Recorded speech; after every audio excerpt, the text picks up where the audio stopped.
लेकिन आकांक्षा हुआ क्या है, मुझे बात तो बताओ। ईशान भैया मान ही नहीं रहे थे। तान्या के हाँ करने के बावजूद भी उनके चेहरे पे एक अजीब सा डर बना हुआ है। उन्हें अब ये लगता है कि वो सिमरन के साथ कुछ गलत कर रहे हैं। मैं जो प्रॉब्लम लेकर वहां से निकली थी वो हल हो गई है, अब कोई टेंशन नहीं है। सक्सेना जी, आप मुझे देवता मत बनाइए, अब तो इंसान बनना भी मुश्किल पड़ रहा है। पता नहीं मैं इस गिल्ट के साथ मर भी पाऊंगा कि नहीं।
Come on, fast, जल्दी लो।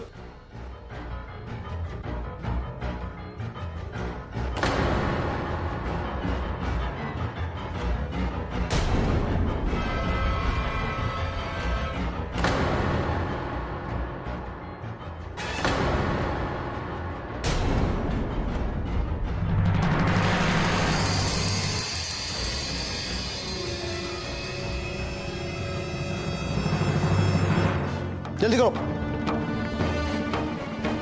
ऑक्सीजन लगाओ। आप लोग वेट कीजिए। डॉक्टर साहब, डॉक्टर कोई डरने वाली बात तो नहीं है ना? देखिए आप लोग वेट कीजिए, हमें चेक करने दीजिए। आप वेट कीजिए बाहर।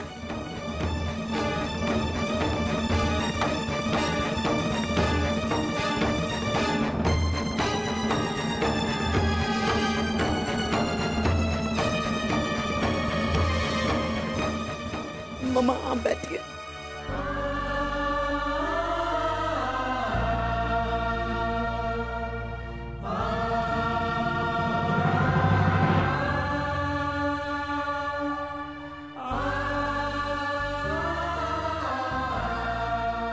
बीजी, बाबूजी, असी उत्थे जाके बंदे।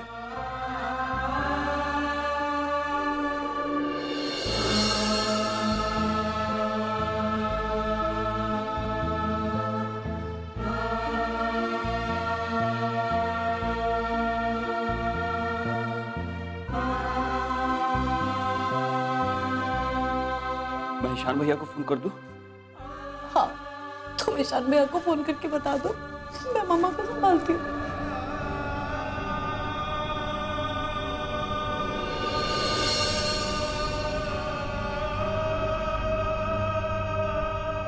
क्या हो गया आपको? कुछ नहीं होगा मम्मा, कुछ नहीं होगा। हम बाबूजी को टाइम पे हॉस्पिटल ले आए हैं। ये डॉक्टर क्या कह रहा था?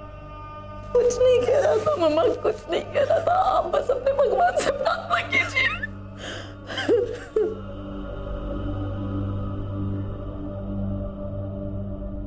हे भगवान, जीजा जी को ठीक कर दो भगवान। इन दिनों जो टेंशन चल रहा है ना, ये सब उसी से गड़बड़ हुआ है। मम्मा आप मत घबराइए, सब ठीक हो जाएगा।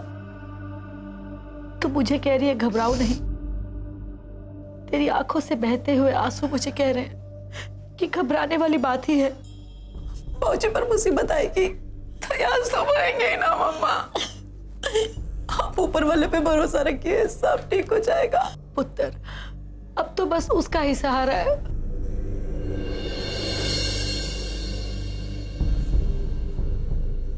ईशान भैया को फोन कर दिया है। पुत्र, गांव में बलदेव भाई साहब जी को भी फोन कर देना।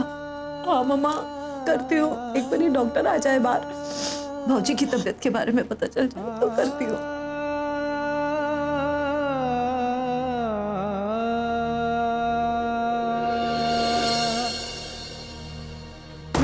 विकास जल्दी से ऑक्सीजन सिलेंडर। सिस्टर भौजी की तबीयत कैसी है सिस्टर? मैम अभी कुछ भी नहीं किया जा सकता, प्लीज। हम लोग मिल सकते हैं भौजी से? नहीं मैम, अभी नहीं।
तुम इसको कर लेना।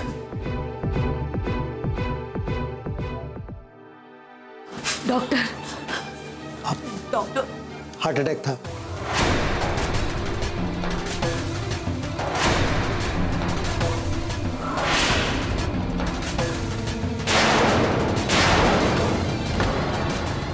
अगले 48 घंटे क्रिटिकल है, अभी कुछ कह नहीं सकते।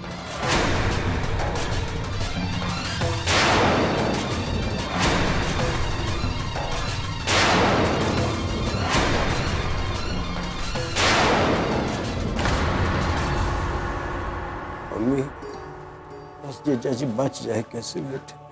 डॉक्टर साहब उन्हें ठीक कर दो जैसे भी हो सके। डॉक्टर, हम भौजी से मिल सकते हैं? अब अभी पेशेंट को आराम करने दीजिए, आप बाद में मिल लीजिए। बैठ कीजिए।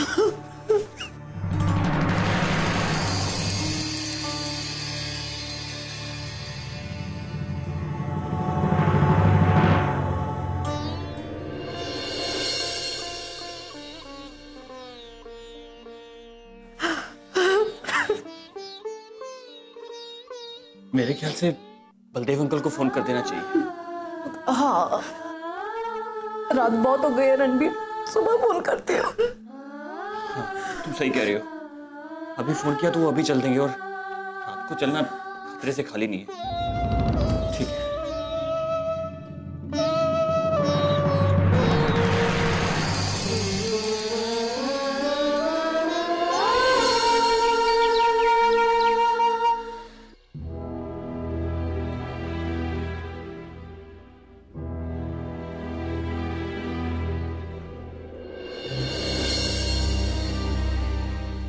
मामा आप यहाँ बैठिए, मैं डॉक्टर से बात करके आती हूँ। उत्तर, पहले बलदेव अंकल को फोन कर ले, बता दे बाबूजी के बारे। हाँ मामा।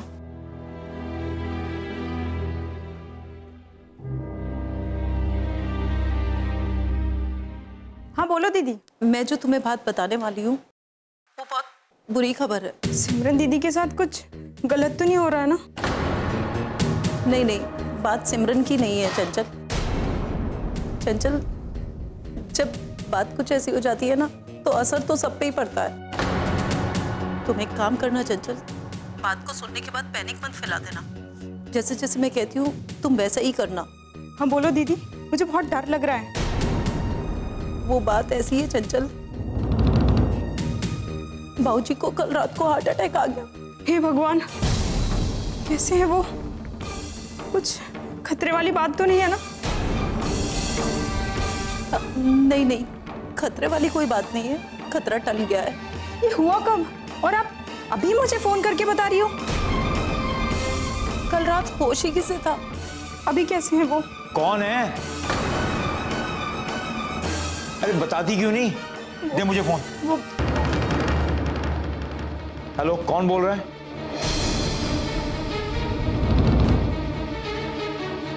कौन बोल रहा है?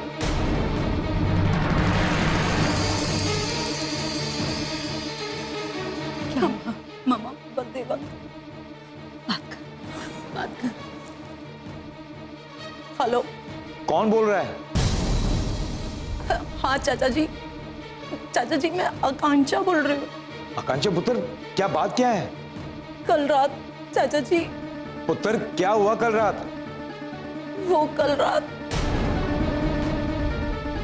को बाबूजी को हार्ट अटैक आ गया चाचा जी।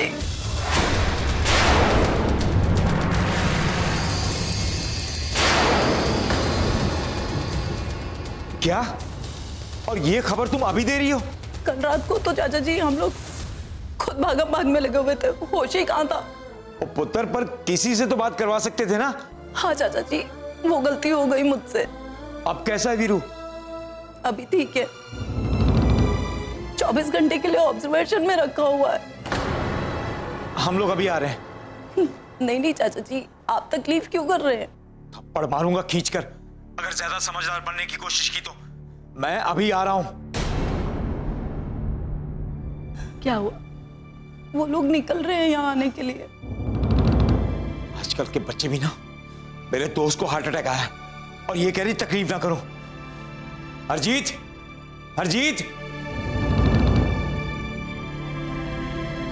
देखो जी, कितनी सुंदर सलवार सूट है, सिमरन के ऊपर बहुत सुंदर लगेगी, है ना? मार गोली इस सूट को और चल मेरे साथ। क्यों, क्या हुआ?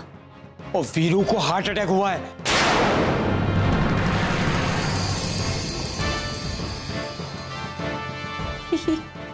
कब, कैसे हुआ?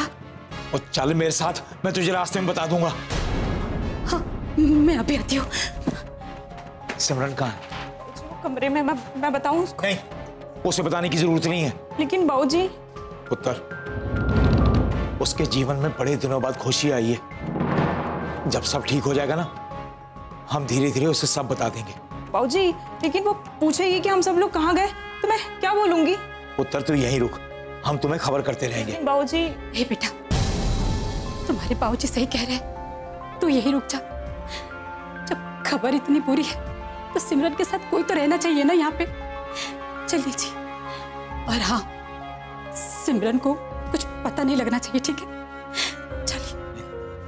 आओ, जल्दी आओ।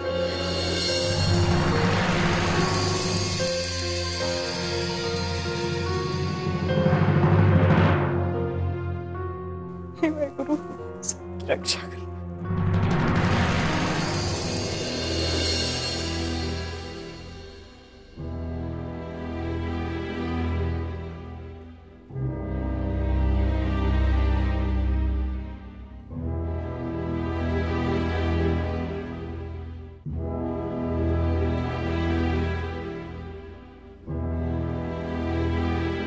बलदेव अंकल को मैंने फोन कर दिया, कह रहे थे कि अभी निकलेंगे हमारे यहाँ आने के लिए।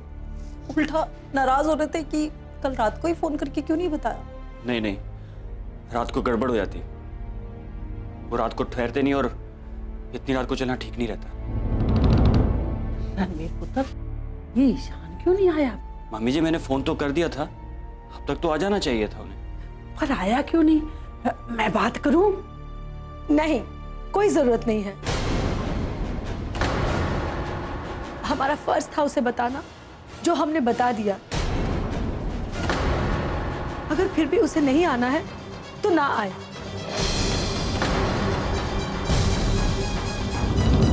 ये हार्ट अटैक की वजह उसी की दी हुई टेंशन ही तो है।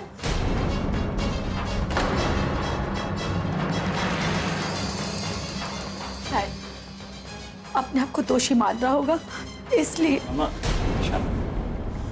तुझे अब टाइम मिला आने का।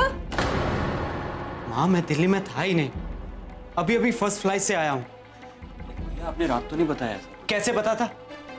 मैंने जब बाबूजी के बारे में सुना तो मैं तो होश ही खो बैठा था। सोच रहा था कैसे पहुंचूं। पहले मैंने सोचा कि बाई रोड चला जाता हूं, लेकिन ये तो पॉसिबल नहीं था ना, इसीलिए पहली फ्लाइट से आया हूं अभी। बाबूजी कैसे आपको? आईसीयू में है, 24 घंटे काफी क्रिटिकल है। मैं मिल सकता हूँ?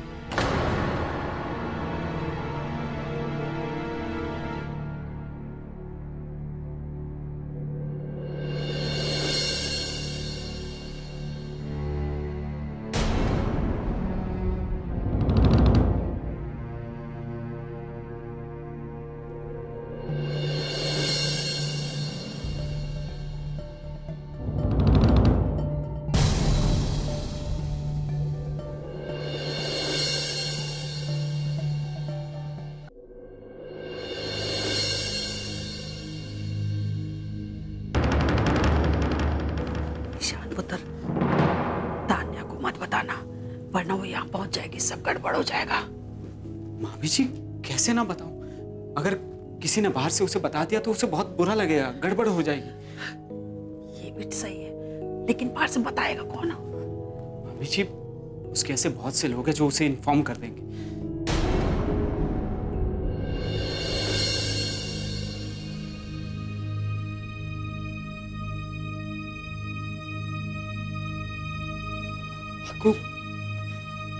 अक्कू ये सब कैसे हो गया अचानक? ये सब तो होना ही था भैया। कुछ दिन से जिस तरह घर का माहौल चल रहा था, इतना टेंशन वाला, ये सब होना लाजमी था। मतलब आप भी जानते हैं भैया, और मतलब मैं भी जानती हूँ। आपकी शादी को लेकर जो बातें कुछ दिन से घर में चल रही थी, जो माहौल था, उससे ये सब होना तो लाजमी था ही ना। बाबूजी की इज्जत तो पूरे गांव में बनी रही थी। बलदेव अंकल भले ही ना जानते हो, पर बाबूजी तो सब बातें अंदर से जानते थे ना। इसलिए ना तो वो खुश हो पा रहे थे, और ना ही वो उन सब चीजों को रोक पा रहे थे जो हो रही थी।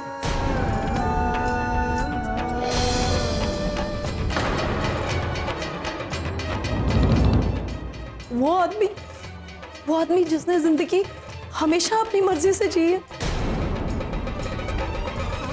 जिसने वक्त की धारा को ही मोड़ दिया, जिसने कभी हालात के आगे घुटने नहीं टेके, उल्टा हालात ही बदल दिए।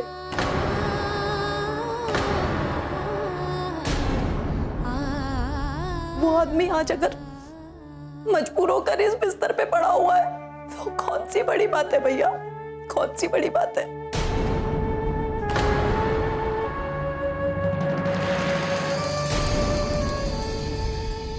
अक्कू तुम इस सिचुएशन के लिए मुझे जिम्मेदार ठहरा रही हो? नहीं भैया, ऐसा सोचना भी मत, और मैं ऐसा मानती भी नहीं हूं। मैं तो सिर्फ हालात बयान कर रही थी, क्योंकि आपने मुझसे पूछा और मैंने सच बोल दिया।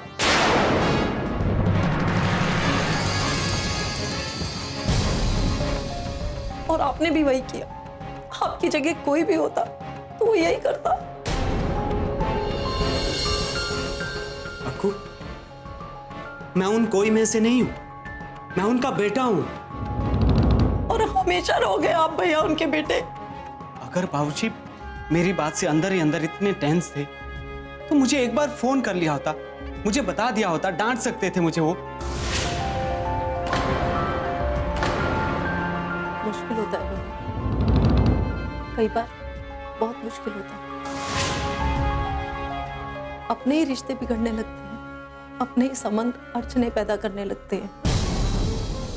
इसलिए इंसान सोचता है कि कुछ भी कहने से जो इतना कुछ अच्छा हो रहा है, कहीं सब कुछ गलत ना होने लगे।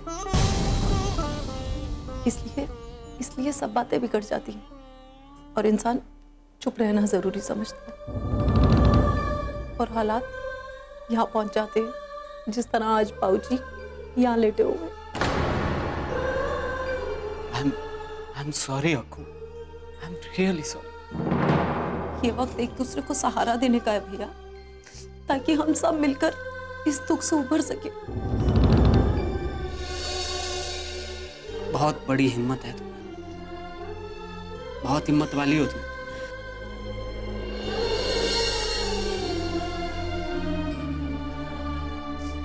ये हिम्मत तो मुझे रणवीर से ही मिली है भैया। भैया मैं कहने आया था कि डॉक्टर जैन आने वाले हैं और सही सिचुएशन हमें उन्हीं से पता चलेगी। रणवीर हमें सही सिचुएशन मालूम है, सही कारण भी पता है तो, लेकिन सही इलाज हमें मालूम नहीं भैया। क्या हो सकता है कि हम सही इलाज कर नहीं पा रहे हो? कारण चाहे जो भी हो भैया, एंड रिजल्ट मायने रखता है, और एंड रिजल्ट डॉक्टर जैन के पास है। I'm सॉरी भैया अगर मैं ज्यादा बोल गया। ये वक्त सॉरी कहने का नहीं है। हम लोग तीनों एक ही खून का हिस्सा है, और जिनकी लंबी उम्र के लिए हम हमेशा दुआएं करते हैं।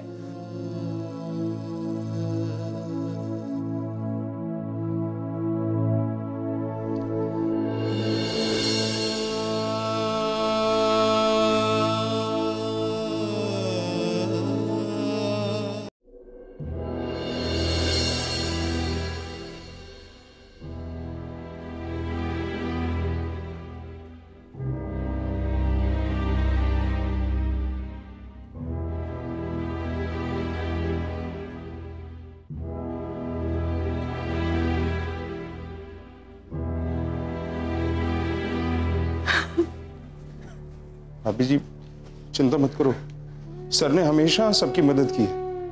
इन्हें कुछ नहीं होगा, बहुत सी दुआएं हैं इनके साथ, बिल्कुल ठीक हो जाएंगे सर। तुमने सही सोचा शीना, क्योंकि अभी मैं भी यहाँ पर हूँ और ईशान भैया और आकांक्षा भी यहीं पर, तो ये जिम्मेदारी तुम्हारी हो जाती है कि तुम ऑफिस को संभालो, और तुम वो काम बहुत अच्छे से कर रही हो। हम प्राउड ऑफ यू। ठीक है सर। सर, इस दुख के समय में मैं आपके साथ खड़ी हूँ। मुझे मालूम है, बस तुमसे एक रिक्वेस्ट है। रिक्वेस्ट? आप रिक्वेस्ट क्यों कर रहे हैं? आप तो बस कहिए। तो तुम अपने ये आंसू पोंछो, और मैं चाहता हूं कि तुम मेरी ताकत बनो, मेरी कमजोरी नहीं। ठीक है सर, आज के बाद आपको मेरी आंखों में कभी आंसू नहीं दिखेंगे। Thank you Sheena.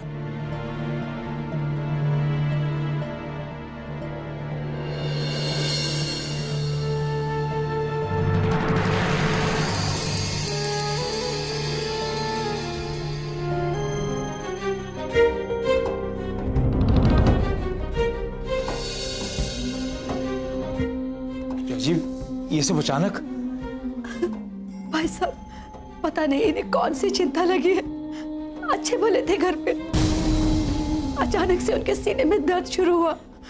मुझे आवाज लगाई, मैं दौड़ी दौड़ी आई, और फिर मैंने इनकी हालत देखकर एम्बुलेंस को फोन किया। उसके बाद ऐसे ही बेहोश पड़े हुए।